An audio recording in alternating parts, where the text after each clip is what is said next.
Bah, j'ai deux informations, il y a deux nouvelles, une bonne et une mauvaise. Alors la mauvaise, on gardera la bonne pour la fin, c'est que notre potentiel de volonté d'autodiscipline est bas, est faible. Donc on peut difficilement gagner en volonté en autodiscipline. Par contre la bonne, c'est qu'il n'y a pas besoin d'autant de volonté qu'on le pense pour changer. Ah ah. Et comment? Donc, je vais vous proposer de commencer par être vraiment présent vous-même. Le plus simple, c'est que vous fermiez les yeux. Encore une fois, ne forcez rien, ne vous obligez à rien. Voilà, vous vous laissez guider simplement. Peut-être d'abord par les appuis sur la chaise, sur le dossier.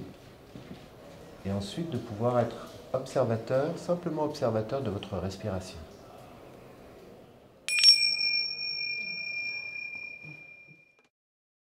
La psychologie positive, en fait, elle part du principe que c'est par le comportement, une façon douce de changer, c'est par le comportement.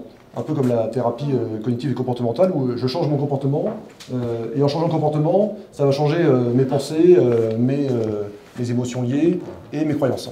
Donc, comment je fais pour changer mes comportements? Donc, c'est de mettre en place un rituel.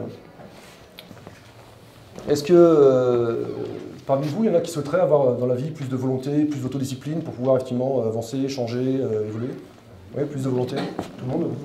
Tout le monde est... On a des petits cachets. Des petits cachets, tout le monde va plus de volonté? Bah, ceux qui avaient changé, c'est parce qu'ils avaient mis en place, après la conférence, des actions. En fait, au-delà de conceptualiser, d'entendre, d'assimiler intellectuellement, ils avaient mis en place des comportements modifiant leurs actions par la suite.